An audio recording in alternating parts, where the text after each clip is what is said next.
Y ahora el editorial con Laxer Tuesta.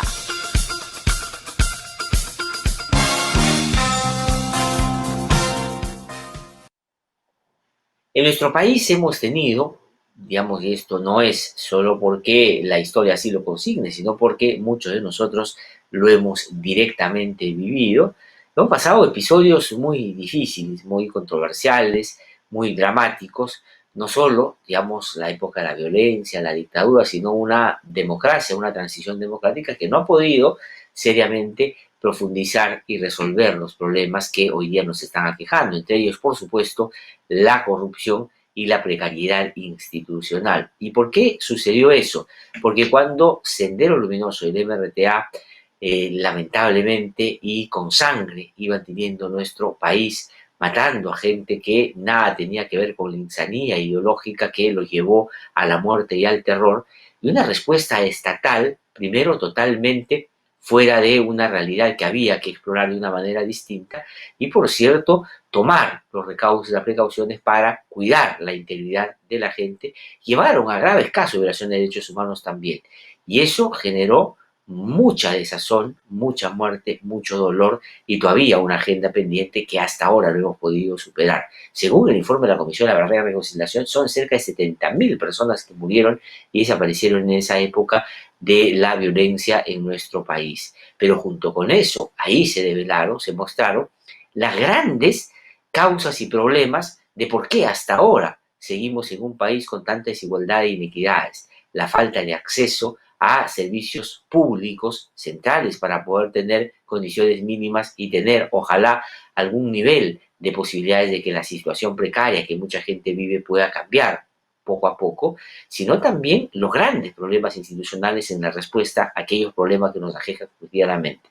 Y la justicia era uno de ellos, por supuesto. Es decir, la violencia en nuestro país destrozó, buscó destrozar la institucionalidad precaria que teníamos y no se ha podido recomponer. Luego vino la dictadura de Fujimori, que con el cuento de la lucha contra el terrorismo y la recuperación y la reinserción económica en el ámbito internacional, llevó a justificar la barbarie y el autoritarismo que no solo generaron violación sistemática a los derechos humanos, sino además generaron actos de corrupción que terminaron, eso sí, institucionalizándose y siendo la regla en medio de el desastre que después terminó siendo lo que este gobierno, en todo sentido, inclusive el económico, que terminó seriamente afectado.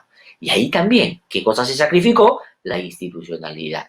Y después de eso, la política, la pobre política o la política débil, la política poco institucional, la política que se hace bajo la mesa, ha estado manejando los hilos del poder también bajo la mesa, moviendo las influencias para que la corrupción sea el denominador común y el poco interés para que las instituciones funcionen, entre otras las que controlan o deberían controlar que no se cometan los actos de corrupción que se cometieron. Por eso es que el Club de la Construcción, Odebrecht y otras actuaron de una manera impune y con mucha familiaridad, con un código y un lenguaje que la propia política de nuestro país les sugería y después establecía los lazos tan fuertes que lo llevó a años de esa política corrupta con financiamiento indebido, con compra de candidatos, etcétera, etcétera. Entonces, ¿qué cosa es lo que se sacrificó durante todo ese tiempo? Las instituciones que tendrían que estar en primera línea para responder y evitar que estas barbaridades sucedan en nuestro país. Y a veces uno puede creer que, así como se ha venido desde la política, diseñando y rompiendo la institucionalidad política, la gente ha seguido la misma ruta y ha tratado de vivir a espaldas de esas instituciones. Y eso no es así. Y eso es muy importante y creo que es una lección aprendida de la ciudadanía de no dejar que nos roben las instituciones. Por eso es que cuando ya algunos años se empezó a discutir el papel que cumplían las instituciones en escenarios tan difíciles, la gente empezó a vincularse con esas instituciones en el entendido, en el reconocimiento, en la constatación, en ya el haber confirmado de que eran importantes y se vinculó a su defensa. Y el Tribunal Constitucional ha sido en ese sentido fundamental en los dos sentidos para la gente y por eso la gente le ha salido a defender la calle, ha hecho retroceder a los malos políticos, inclusive pésimas decisiones que se tomaron, pero por otro lado también en entender al Tribunal Constitucional y a la institucionalidad su rol para que actúe de cara a la Constitución y a lo que dice, no solo literalmente, sino lo que se puede interpretar de ella en casos en los que ha tenido que dirimir situaciones muy, muy difíciles, como hace poquito nomás el caso de la disolución del Congreso de la República. Entonces, por un lado, el Tribunal Constitucional, salvo la época en el que terminó siendo un anexo de Alfonso Ugarte cuando estuvieron, entre otros, el señor Carlos Mesía, que hoy día es parlamentario de Fuerza Popular, en el resto del tiempo el Tribunal Constitucional, con las discrepancias que uno pueda tener con sus resoluciones y sentencias, ha cumplido y cumple hoy un rol fundamental, central, importante, determinante y diría yo necesario, más que nunca, en un Estado que tenemos que afirmar como un Estado constitucional de derecho. Entonces, el Tribunal Constitucional es muy, muy importante. Por eso es que hay que estar mirando con mucha atención su actuación, qué cosa es lo que están tratando de hacer los políticos y cómo la gente, una vez más, se vincula a la defensa del Tribunal Constitucional en el entendido de que es importante y es central en cómo se van a dirimir algunas controversias, de las cuales voy a hablar en un ratito y que hoy día van a tener un día central en un debate que se va a producir y que usted tiene que ver en vivo y en directo, porque así va, se ha dicho, difundirse sobre el no cobrarle algunos impuestos o tributos a tremendas empresas que la verdad están tratando de sacarle la vuelta a la ley y a la Constitución. Pero voy a regresar al ámbito más institucional. Entonces el Tribunal Constitucional es fundamental y ha sido siempre fundamental. Ya el año 1997, uno de los, diría yo, actos viles del Fujimorato, ese que, por supuesto, avaló todas esas barbaridades y que no solo tiene la expresión, digamos, de la dinastía con Keiko Fujimori, Kenji y compañía, sino de otras expresiones de un fujimorismo no militante, no partidario, sino ideológico, en el término más comprensivo, una forma de hacer las cosas y de entender al Estado como un botín, pues quisieron y tomar el Tribunal Constitucional. Y eso fue determinante para que la movilización ciudadana que había ya de rechazo a la dictadura de Fujimori empezara a encontrar un camino para después desbaratar toda la inmisericordia manera de cómo Fujimori y Montesinos tomaron las instituciones y la cooptaron. ¿Por qué para Fujimori y Montesinos eran centrales las instituciones como el Poder Judicial, el Ministerio Público, el Jurado Nacional de Elecciones, la OMP, las Fuerzas Armadas, el Tribunal Constitucional? Porque había que parar todo control, porque era una dictadura que pretendía quedarse 20 o 25 años bajo el auspicio de los peores sectores de la vida de nuestro país, entre ellos algunos empresarios que hoy día todavía se quieren camuflar y disfrazar demócratas. Y esto es lo que sucedió el 5 de abril del año 92, cuando se inicia la dictadura de Fujimori. Una de las cosas que empiezan a entender los que acompañaban en esa aventura golpista que después se materializó en un gobierno autoritario a Alberto Fujimori, a Emiliano Montesinos y a todas las artes ladrones y delincuentes, que muchos de ellos todavía están presos, era tomar el Tribunal Constitucional. ¿Y por qué querían tomar el Tribunal Constitucional? Porque el Tribunal Constitucional podía, inclusive interpretando la propia Constitución que Fujimori había hecho a su medida, parar algunas cosas que el dictador quería hacer. Y eso sucedió con la ley de interpretación auténtica, con la reelección de Alberto Fujimori. ¿Y qué cosa le dijo el Tribunal Constitucional? Porque había en ese momento en el Tribunal Constitucional gente valiente, gente decente, gente que no se iba a dejar amedrentar y menos asustar por la barbarie de una dictadura con esas características. Y paró o intentó parar esa reelección. ¿Y qué cosa es lo que Fujimori, Montesinos y todos sus adláteres, todos los que defendían esa dictadura, muchos de ellos están todavía en la política, como Marta Chávez y otros, pues buscaron defenestrar y lo hicieron a 3 magistrados dignos del Tribunal Constitucional que le eran incómodos. Y luego simuló armar otro que era al antojo y a la medida del dictador para que no le observaran mínimamente su ya mal comportamiento. Ahí está los 3 magistrados del Tribunal Constitucional que fueron defenestrados: Reiterri, Manuel Aguirre Roca y Delia Reboredo. Y el Tribunal Constitucional era importante en ese momento porque paraba la arbitrariedad de la dictadura. Y por eso lo sacaron. ¿Y qué cosa generó eso? Una tremenda movilización en todo el país, que estuvo motivada e impulsada por jóvenes de distintos sectores, entre ellos universitarios, gente que estudiaba en institutos escolares y mucha gente que empezó a notar que ese era el camino que Fujimori quería ya seguir transitando. Traerse abajo todo lo que quedaba de instituciones, incluyendo aquellas que habían tenido un comportamiento de parar las arbitrariedades de la dictadura que él encabezaba, por supuesto, en alianza con varios otros sectores. Entonces, el Tribunal Constitucional siempre ha sido importante, fue fundamental. Y para, digamos, hacer corta la historia, porque hay varios temas que hablar del Tribunal Constitucional hoy día, hay que decir que luego pasaron los años y este manoseo, esta manipulación y esta manera de que sean los políticos en el Congreso de la República quienes elijan a los miembros del Tribunal Constitucional terminó tornándose perversa, porque se fue envileciendo la política, se fue deteriorando aún más de lo que ya estaba, inclusive en esas épocas de Fujimori y Montesinos, y terminó en manos de gente que ha hecho de la política un negocio simplemente como el negocio ampliado. Es decir, compraron el kiosco al costado, ya tenían el control de otros ámbitos de la vida en nuestro país y querían tomar la política y las instituciones por asalto. Y no me dio nada en algunos casos para tratar de hacerlo con, digamos, todo lo que la desfachatez que hoy día exhiben algunos de los protagonistas de la política, ya en otro momento se veía. Y se veía además con mucha claridad porque tenían el interés de capturar el Estado y capturar estas instituciones. El año 2013, por ejemplo, se produjo otro evento muy importante en la vida institucional de nuestro país que tuvo como indicador central de la relación que debe haber entre los ciudadanos y sus instituciones fue la lucha contra la repartija en ese momento, cuando también agarraron los miembros de las agrupaciones políticas que en ese momento estaban en el Parlamento y se repartieron el Tribunal Constitucional, dándole a uno a otro la entrada de los peores elementos que podían tener en ese momento. Recuerden ustedes estas caras, recordarán ustedes estas caras. Víctor Isla, que llegó a ser incomprensiblemente presidente del Congreso de la República, Víctor Andrés García Belaúnde, siempre metido en este tipo de situaciones, Héctor Becerril, hoy día un investigado por la justicia porque se presume que ha cometido actos de corrupción, José Urquizo, una persona totalmente también contraria a los intereses que decía defender el Partido Nacionalista, y Luis Galarreta, que hoy día trata de disimular su comportamiento diciendo que son el nuevo fujimorismo. Estos personajes eran los voceros en ese momento, el 2013. ¿Y qué cosa hicieron?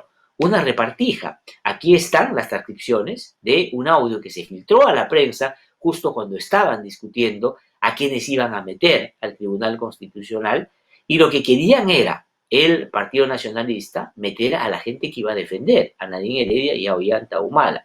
Los fujimoristas inclusive querían meter al abogado de Fujimori, el señor Rolando Sousa, y por supuesto Víctor Andrés García Belaúnde, convenido como siempre, lo que calzaba mejor a sus intereses y a los sus amigotes, aquellos que hoy día está también apoyando de manera firme, escondiendo la mano después de haber impulsado a una aventura como la que hace poco hemos puesto en descubierto y que tenía como finalidad un golpe de Estado. Esta gente hizo una repartija y quiso poner en el Tribunal Constitucional a gente impresentable, el planchacamisas, el abogado de Fujimori, era realmente una vergüenza.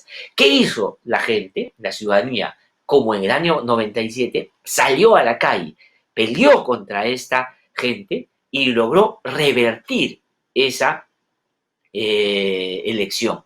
Y esa elección era y estaba hecha a la medida de quienes ya se sabían corruptos y querían una protección en el Tribunal Constitucional. Así como Fujimori quería puro alcahuete en el Tribunal Constitucional para que le validaran todas sus fechorías, aquí también lo que querían era ya tapar todos los vacíos y los huecos porque ellos se sabían corruptos y sabían que el Tribunal Constitucional iba a ser ese salvavidas para evitar que, entre otras cosas, la justicia los alcanzara, como felizmente en varios de los casos ha terminado siendo, por el valioso trabajo de jueces y fiscales que a contracorriente han venido haciendo las cosas bien, en el caso de Lavallato, por ejemplo. Entonces, el Tribunal Constitucional ha sido siempre importante. Y vamos a trasladarnos un poquito ya más a la actualidad para entrar al debate en el que estamos ahora. El Tribunal Constitucional, después de que se diera el cierre del Congreso el año pasado, el 30 de septiembre, recordarán ustedes, el señor Pedro Olaichea, que en ese momento era presidente de la Comisión Permanente del Congreso después de la disolución, presentó una acción competencial, de una demanda competencial ante el Tribunal Constitucional para que éste validara o no el cierre del Congreso de la República.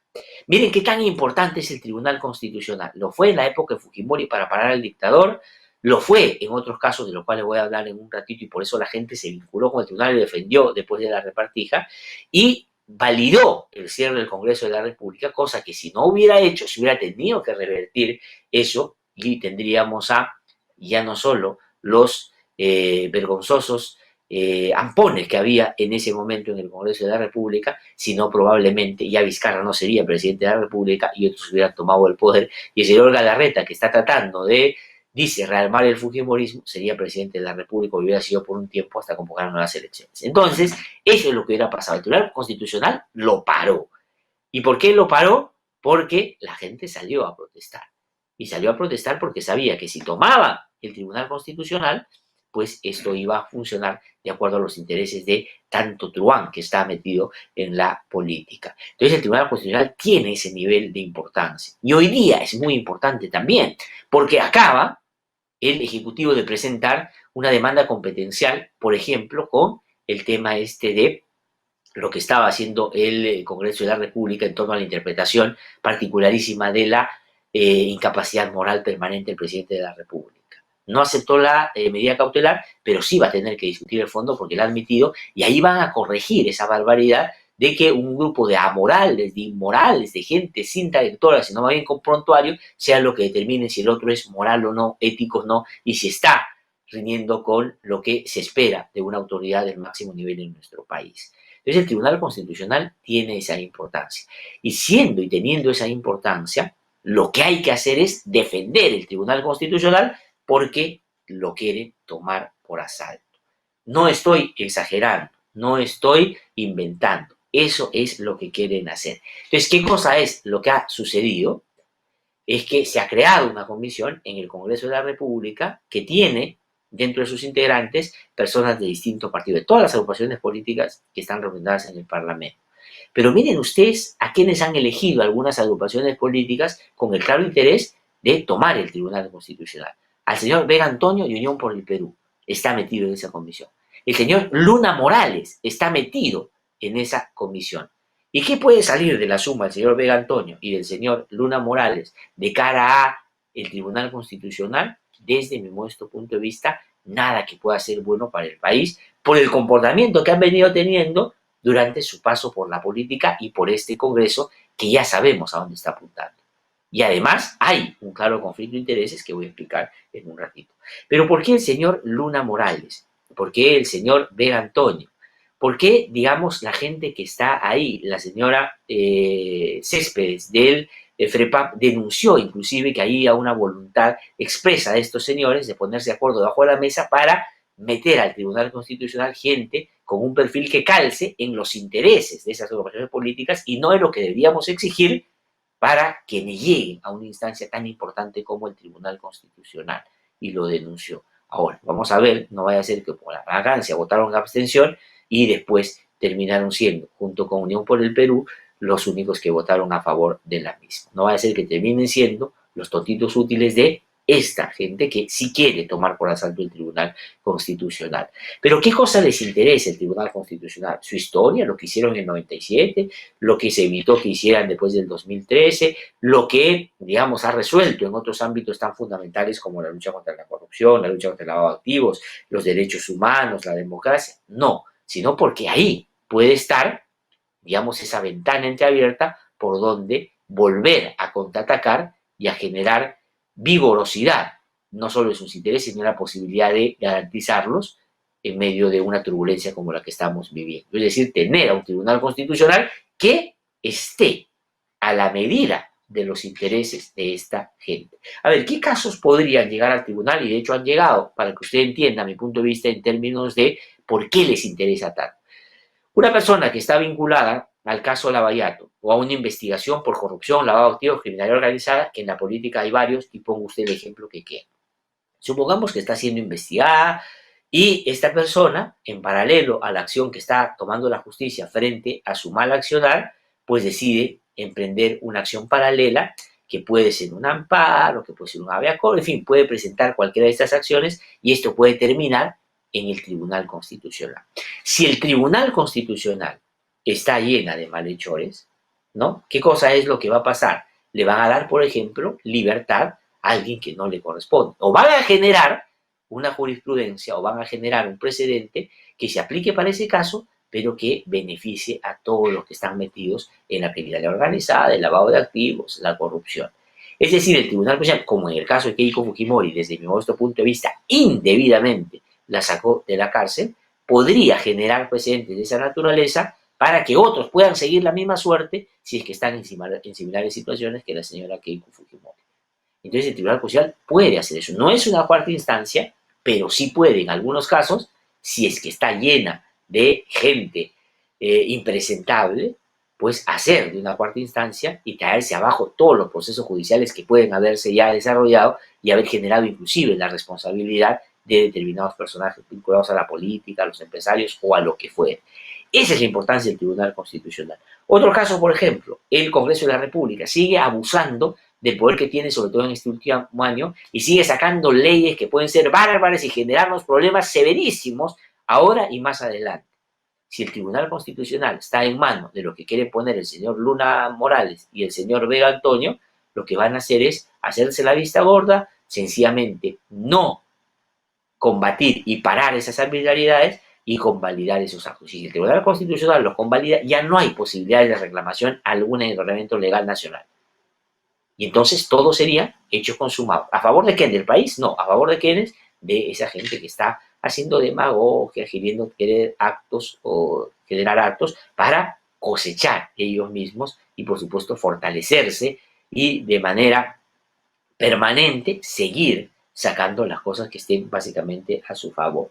Vamos a poner otro ejemplo que tal vez sea más ad hoc para el caso. Una universidad bamba, una universidad estafadora, estas universidades que no sirven para absolutamente nada, salvo para llenarle los bolsillos al hijito de papá, al señor Luna Morales, que tiene, miren ustedes, 300.000 soles en la guantera de su carro solamente para su caja chica. Y ahora, claro, balbuceando en el Congreso de la República, porque este, por supuesto, ha superado ampliamente inclusive a Kenji Fujimori en su manera de articular frases en el Congreso de la República, pues solamente estas universidades le han llenado los bolsillos a esa gente. Imaginen que una de esas universidades, como ha sucedido, y hay algunos que están corriendo por esa línea, va con un amparo porque la SUNEO no le dio licencia. Y esto pasa por Poder Judicial, termina su paso por Poder Judicial, llega al Tribunal Constitucional. Si el Tribunal Constitucional es un anexo de Telesub, ¿cómo creen que va a resolver ese caso? Imagínense ustedes que el Tribunal Constitucional se llena de gente tipo los hermanitos del CNM anterior que felizmente fue disuelto. ¿Ah? Imagínense ustedes ahí gente como el doctor Rojo, el doctor Aguila, como otros. Ahí, imagínense ustedes ahí cómo resolverían esos casos. Se traerían abajo la SUNED, le darían la razón a ellos y por supuesto inclusive pedirían que los indemnicen. Eso es lo que está en juego en el Tribunal Constitucional. Eso es lo que está en juego en el Tribunal Constitucional. O como lo que se va a discutir el día de hoy. Aquí entro en materia sobre lo que vamos a conversar largo en el programa, porque es un tema muy importante. Empresas que no quieren pagar impuestos. Se les ocurre que no quieren, porque quieren sacarle la vuelta a la ley y para eso hay una serie de estudios y abogados que te pueden hacer toda medida, como sastre, porque así son algunos que se dedican al derecho, que pueden interpretar de cualquier manera y si tienen en el Tribunal Constitucional gente amiga, gente que en buena medida trabaja directa o indirectamente para esos sectores, porque hay miembros del Tribunal Constitucional que van a dejar de ser integrantes del Tribunal Constitucional y van a regresar a lo que hacían antes, a litigar. Y si van a litigar, van a necesitar clientes. Y si hoy día algunos de ellos están metidos en lo que el Tribunal Constitucional va a resolver el día de hoy, no tenga usted la menor duda de que ahí van a tener chambitas y muy bien pagadas para que puedan seguramente superar su paso por el Tribunal Constitucional.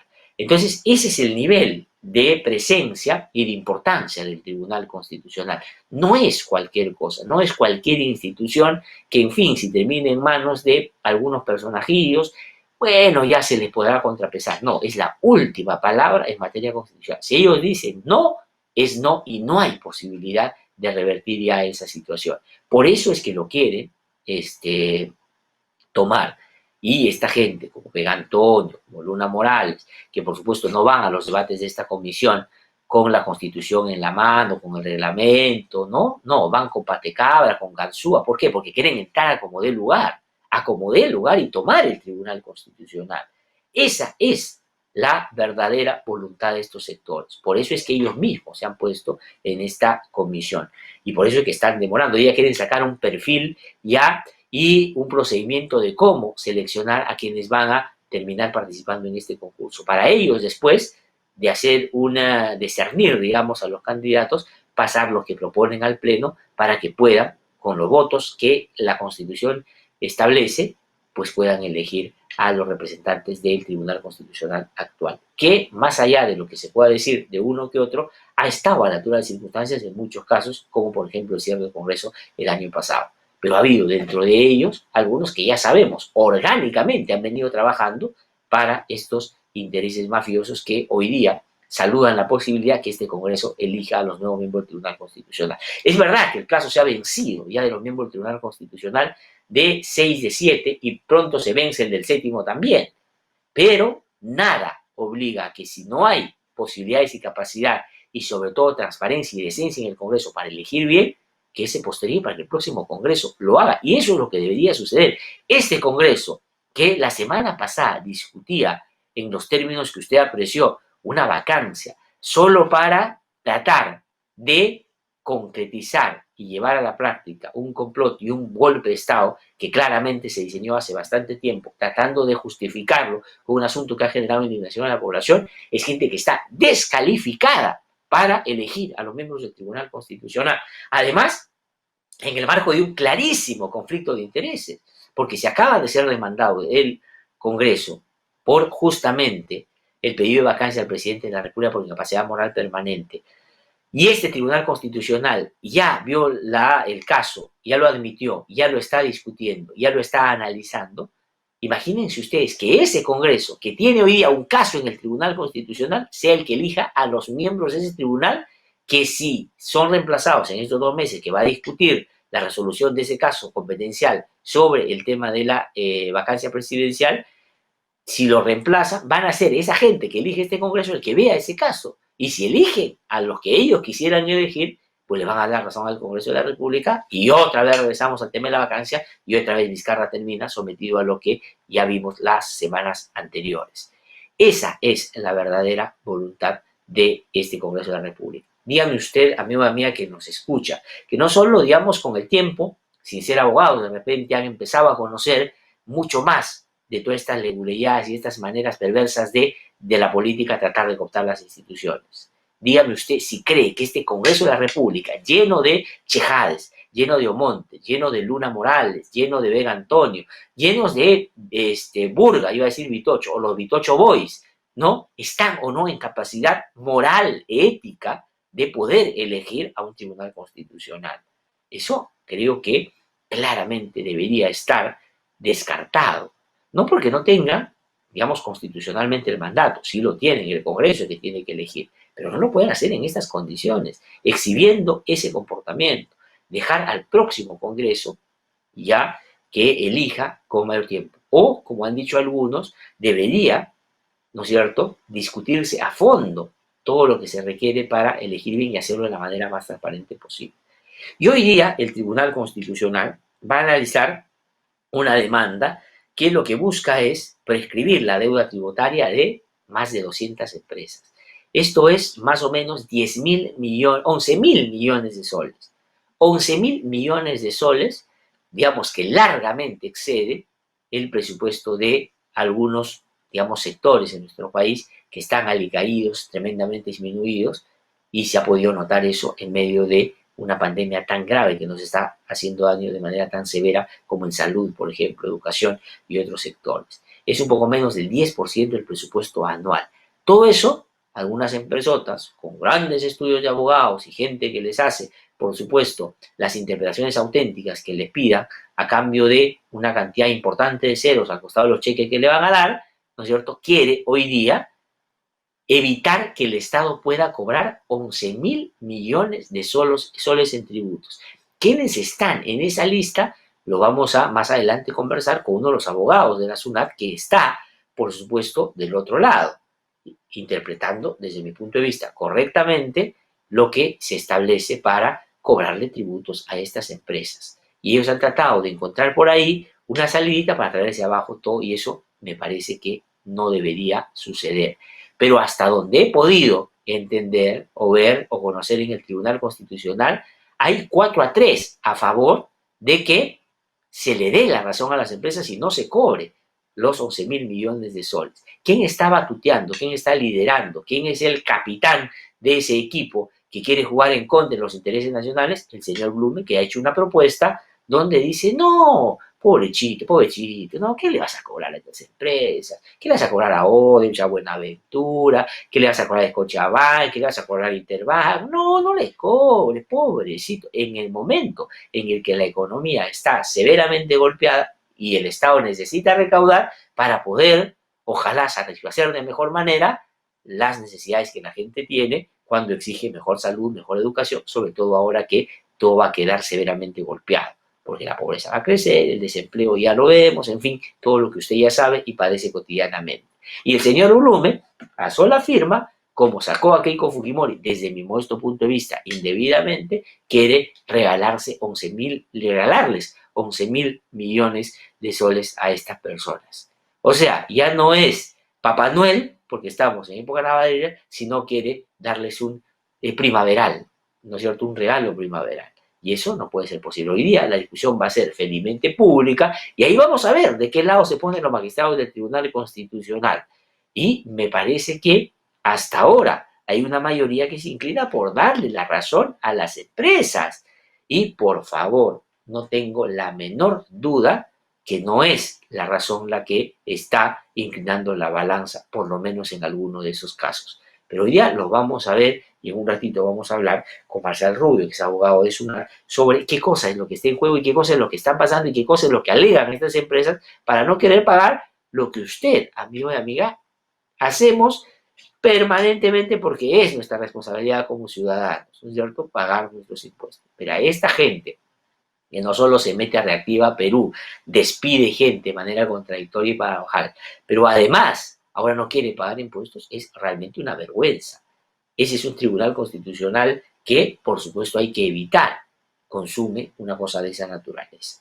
Pero vamos a ver, el señor Blume ha salido a decir de que aquí hay un ataque contra él. No, no, no. Los jueces, y ellos son magistrados, ellos son jueces constitucionales, se les conoce por sus sentencias, por su comportamiento, por lo que han dicho ya en varios momentos y por las propuestas que hace él como ponente en un caso de esta naturaleza. Si hace poco quería, con una propuesta del señor Blume, regalar casi el morro solar a un privado, ahora le quiere dar a empresotas. ¿Ah? No estamos hablando pues de pymes, de MIPES, de empresitas chiquitas que necesitan un aliento para poder impulsarse en medio de, o reimpulsarse en medio de esta situación tan difícil. No, no, no, no, a los más grandazos. Y hay uno de los magistrados, el señor Sardón de Taboada, por ejemplo, que tiene a un hermano que es uno de CEO de una de las empresas en Chile, que tiene sucursal aquí en el Perú, que también se va a beneficiar con eso. Y él, tapadita la boca, calladito, no se inhibe siquiera en este caso. Y hay otro que me han dicho, no lo he podido conformar, por eso no voy a decir el nombre, que inclusive es accionista de una de las empresas mineras que se beneficiaría con esto. Entonces, ¿de qué estamos hablando? ¿Le van a dar así la razón a estas empresas solo porque el señor Blume, digamos, lo pide con su cara de mírenme ustedes, aquí estoy, y su tonito de constitucionalista consumado? No, no, no, aquí hay que discutir en serio lo que está en juego. Y lo que está en juego es que el Estado peruano persiga 11.000 millones de soles. Póngase usted a imaginar qué cosa se podría hacer con eso, pero eso se puede perder el día de hoy a sola firma de los miembros del Tribunal Constitucional. Entonces hay que tener mucho cuidado con lo que pasa en el Tribunal hoy día, pero también, por supuesto, con lo que pueda pasar con el Tribunal Constitucional después de que estos miembros de este Congreso, que ya da vergüenza y cada vez en el sentido común se parece más al Congreso anterior, de que elija a sus miembros. Eso no deberíamos ya permitir y ojalá se pudiera postergar esa elección por el bien justamente del país. Porque claro, ahorita tú tienes en el Tribunal Constitucional gente muy afín a determinados sectores que hoy día inclusive están representados en el Congreso de la República, pero tienes contrapeso de otros que en esa discusión han evitado que algunas cosas se consuman, ¿no? Pero si es que eso cambia y este Congreso mete a los 6 o mete a los 7, obviamente no va a haber ningún contrapeso. Van a meter a gente que simplemente les diga sí, sí, sí, como esos perritos de taxi, así, así, ¿no? Cuando van por un lado, ¿no? Así, así, así. Así va a ser. Y eso creo que no es lo que le conviene al país por la importancia que tiene el Tribunal Constitucional. Bueno, Unión por el Perú, claro, ¿qué cosa se va a esperar de una agrupación como esta, ¿no es cierto? Que tiene pues un doble discurso, lucha contra la corrupción, pero miren ustedes a quién tiene como insignia, al señor Alarcón. Y el señor Antauro Humala tampoco es que condense todas las virtudes de un demócrata, por cierto, por cierto. Pero Unión por el Perú ha presentado un proyecto de ley para que el Perú se retire del Pacto de San José. ¿Qué cosa es el Pacto de San José? O sea, el Perú ha firmado y ha ratificado la Convención Americana de los Derechos Humanos, más conocido como el Pacto de San José. ¿Qué cosa es esto? Es un tratado internacional. Y los tratados internacionales en un país como el nuestro están incorporados, ¿no?, con rango constitucional. Es decir, son norma en nuestro país. Nosotros, así como tenemos que pasar, por supuesto, un control constitucional, hay que pasar en todas las decisiones un control convencional. ¿Por qué? Porque nos hemos suscrito y hemos firmado estos tratados. ¿Alguien obligó al Estado peruano a firmarlo? ¿Alguien le puso una pistola en la cabeza? ¿Le dijo, tiene que firmar esto? No. El Perú voluntariamente firmó y después su Congreso lo ratificó. Y es una gran cosa que eso suceda, porque eso ha permitido en los últimos años que se pueda, inclusive en algunos casos emblemáticos que voy a mencionar, encaminar la mala justicia que estaba, por supuesto, favoreciendo o tratando de evitar que la justicia pudiera alcanzar a algunos que se creían todopoderosos y que, por cierto, tenían el poder dentro del país para controlar todas las instituciones. Voy a ponerle solamente un ejemplo. Alberto Fujimori, así como Unión por el Perú hoy día, ha presentado, el señor Alberto Fujimori también quiso retirarnos de la competencia contenciosa de la Corte Interamericana, salir del Pacto de San José. Además que demora un montón de tiempo y es inconducente, improductivo y sería fatal para los intereses nacionales. Pero ¿por qué Fujimori, el año 99, quería retirarnos del Pacto de San José? Porque sabía que la Corte Interamericana había ya sentenciado al Estado peruano en casos tan graves como la Cantuta y Barrios Altos, la matanza de la Cantuta y la matanza de Barrios Altos, ¿no? ¿Se acuerdan ustedes de esos casos? Y entonces, si no hubiera sido por la Corte Interamericana de Derechos Humanos, Fujimori probablemente no hubiera sido juzgado porque él manejaba absolutamente todo en el país. Tenía a Blancanelli de Acolá, tenía a Rodríguez Medrano, tenía a Lipito Montes de Oca, tenía a Portillo Campbell, tenía a Marta Chávez, bueno, tenía a todos, a los militarotes, estos, ¿no es cierto?, que muy valientes en la televisión, pero agachadito la cabeza cuando se subordinaban a el traidor Vladimiro Montesinos, que era, por supuesto, el siamés de Alberto Fujimori. Entonces, ya eso sabemos que es el intento de determinados sectores para que la justicia no los alcance. Y pretender o querer salir del Pacto de San José, en buena medida, significaría dejar sin protección a ciudadanos que solo por el sistema interamericano han podido acceder a justicia. Desde magistrados que fueron arbitrariamente defenestrados y cesados en sus cargos por la dictadura de Alberto Fujimori, miembros del cuerpo diplomático que fueron burdamente sacados de carrera porque se opusieron al golpe de Alberto Fujimori, pensionistas que no han tenido la posibilidad en sede interna de resolver sus problemas, que ganaron casos ante la Corte y han tenido que resolverle sus casos, y así uno podría poner pueblos indígenas, podría poner mujeres, es decir, un montón de casos que la Corte Interamericana, el sistema interamericano ha podido encaminar en nuestro país. El propio indulto de Alberto Fujimori se tuvo que revertir en el marco de una sentencia que se dio en la Corte Interamericana de Derechos Humanos. Por eso es que los defensores de la impunidad en el país, entre ellos el señor Villestey, que hoy día también con Garzúa quiere entrar al Colegio de Abogados de Lima, cuando era magistrado de la Corte Suprema, le rebajó la pena al Grupo Colina, recordarán ustedes, ¿no? Y después le habilitó y le abrió las puertas a los tratantes de personas con una sentencia que sacó con otros magistrados y que hoy día los tratantes utilizan para librarse de su responsabilidad. Ese sujeto que le bajó las penas al Grupo Colina era un operador de ese sector que hoy día seguramente está aplaudiendo una iniciativa de esta naturaleza. Imagínense ustedes el partido de Javier Pérez de Cuellar pidiendo que el Perú se retire de la competencia contenciosa de la Corte Interamericana y el Tratado y el Pacto de San José.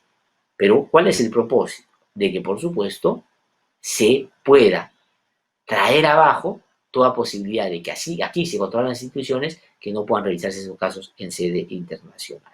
Eso es lo que está pasando. El Ministerio Público, porque ayer circuló muy fuerte el rumor de que habían citado a Martín Vizcarra para declarar en el caso de Richard Swing, sacó un comunicado, que es este que vamos a ver ahora, donde aclara que esto no es verdad. Han desmentido públicamente que eso que circuló ayer era falso. La fiscal provincial especializada en delito de corrupción de funcionarios, Yani Sánchez Porturas, a cargo de la investigación por las presuntas irregularidades en votaciones de Richard Cisneros Carballido del Ministerio de Cultura, aclaró que por el momento no se ha programado recibir la declaración testimonial del jefe de Estado. Ese por el momento es algo que, por cierto, da cuenta de que podría pedirle al presidente de la República que declare ese procedimiento. Lo que no se puede hacer con el presidente es acusarlo, pero sí, digamos, investigar los hechos en los que él puede estar incorporado, ¿no es cierto? Eso es lo que dice nuestro ordenamiento legal. Por eso es que una vacancia express como la que se quería hacer con estos personajes rasgándose la vestidura, la lucha contra la corrupción, ¿no? Eso es como cuando alguien roba una cartera y se esconde entre otros, y para que la policía no lo agarre, mira hacia ahí y dice, mira, ya ha ido, ya para allá, iba el ladrón. Y entonces la policía va corriendo hacia allá cuando el otro va embolsicándose por acá la cartera para después administrar su fechoría o los resultados de su fechoría. Entonces eso es lo que está pasando. Y eso es lo que hay que siempre decir, porque aquí se suele decir, podría, no sé, hay que decir las cosas con claridad, por una razón muy sencilla, porque a las personas se les conoce por sus actos, por su comportamiento, por la línea de conducta que han tenido. Y hay algunos que no tienen una línea de conducta, hay algunos que tienen un zigzag, o sea, andan así. Y claro, ¿qué cosa es lo que les hace mover de un lado para otro? Los intereses que defienden este camino, en el camino que se van haciendo. ¿Sí o no, señor Chejar? A usted que hasta Nadine Heredia le decía que tenía que caminar derecho para que vean qué tan torcido puede en política uno andar, ¿no? Y el señor Chejar hoy día defiende al señor Acuña, ¿no? Sí, señor. Sí, señor, como antes hacía con Ollantumala. Y ahí, por supuesto, se hizo conocido. Y después, como decía ayer Carmen González en una entrevista que la verdad ha sido muy difundida el día de ayer, pues efectivamente este señor termina siendo un traidor también, ¿no? El viceministro de Salud, ya pasando a otros temas, ha dicho que tenemos asegurados 11 millones de dosis de la vacuna contra el COVID-19. Vamos a ver el reporte del Ministerio de Salud también en relación a eso, porque no hay que olvidarnos, pese a que estos otros temas que hemos comentado ahora son muy importantes, estamos en medio de una pandemia que todavía hay que seguir. Por cierto, ojalá diligentemente, ahora que se han calmado un poquito las aguas, atendiendo con diligencia. Ahí está, información oficial del día 20 de septiembre, 400 casos confirmados en las últimas 24 horas, eso dista muchísimo de las 7.000, 8.000 que teníamos hace 2 o 3 semanas, y eso es muy importante, pero no hay que bajar la guardia porque lo que hay que evitar, como dicen los especialistas, infectólogos a quienes hay que escuchar, para evitar la segunda ola. 49 altas hospitalarias, 105 fallecidos, sigue siendo un número alto todavía, personas dadas de altas pasan a 622.000, resultados negativos 2.936.000 y pico, y personas muestreadas 3.710.000 y pico, ¿no es cierto? Casos confirmados 772.896 y personas hospitalizadas 9.087. Acuérdense ustedes que llegamos con personas hospitalizadas a tener hasta 13.000, 14.000 personas y esto ha disminuido. Esto es lo que el gobierno dice, es que hay una menor demanda de atención hospitalaria. Eso significa que esto ha bajado, pero no hay que desentenderse y bajar la guardia porque efectivamente cuando eso sucede es donde los contagios empiezan a producirse de manera más intensa. 31.474 las personas que han fallecido. Esto es en el cálculo oficial, pero si uno contrasta con el subregistro, que es muy alto, o le suma el número que se presume puede haber sido muertes producidas también por COVID, ya estamos por los 70.000. Es decir, en 6 meses, la misma cantidad de muertos y desaparecidos que en la época de la violencia en nuestro país. En 20 años, en 6 meses hemos ya llegado a esa cifra. Dramático. Y eso es lo que hoy día tiene que ocupar el centro de nuestra atención, por supuesto. Y de eso nos han hecho desentendernos por lo menos 2 semanas estos congresistas en el Parlamento, en una insana voluntad de traerse abajo el orden constitucional, generando una vacancia que, por supuesto, felizmente se ha parado. Pero no tenga usted la menor duda que van a buscar otros modos de contraatacar. Una va a ser tratando de tomar el Tribunal Constitucional para que éste juegue a favor de los intereses que ahí están ya muy bien indicados, establecidos, y usted los conoce perfectamente. Usted revise el Congreso de la República y va a darse cuenta. No digo por alguna animadversión o porque una idea, una especulación, una locuración. Por sus actos en los últimos meses los puede usted ya claramente caracterizar. Y esa gente quiere hoy día tomar el Tribunal Constitucional para privilegiar sus intereses particulares. Y eso es una cosa que no hay que permitir, porque ya sucedió en nuestro país en otros momentos, donde llevaron al Tribunal Constitucional gente que iba con encargos muy puntuales. Y eso es un asunto que no solo riñe con la ética, la moral, sino atenta contra una de las instituciones centrales, fundamentales, determinantes en la vida democrática de nuestro país. Somos un Estado constitucional. Por eso es que quien quiere tomar por asalto el Tribunal Constitucional, la gente se moviliza y evita lo peor, y en eso hemos estado en los últimos años en varias movilizaciones o en varios emprendimientos de la sociedad civil para evitar que esto sea cooptado por gente que, por supuesto, no tiene la talla y no merece estar en una instancia tan importante. Y por eso es que hay que observar el trabajo del Tribunal Constitucional con mucha cercanía, ¿no es cierto? Hay que aproximarse, porque lo que dice no solo tiene un impacto en el caso concreto, que a veces uno puede creer que es así. En algunos casos es así, en el derecho penal, si alguien está investigado por un caso concreto, pues si lo absuelve, resuelve en el caso concreto. Pero en el caso del Tribunal Constitucional, además genera jurisprudencia, y con un caso se puede beneficiar o perjudicar muchas personas. Y aquí lo que se está discutiendo en el Tribunal Constitucional es algo, por supuesto, que creo yo usted tiene que conocer en detalle. Y es que ya hay una propuesta del ponente de uno de estos casos muy importantes, que lo que podría llevar es a que el Estado peruano, en una época de crisis como la que estamos viviendo, deje de incorporar a sus arcas 11.000 millones de soles, porque un grupo de empresas no quieren pagar sus tributos. Así de concreto, así de sencillo.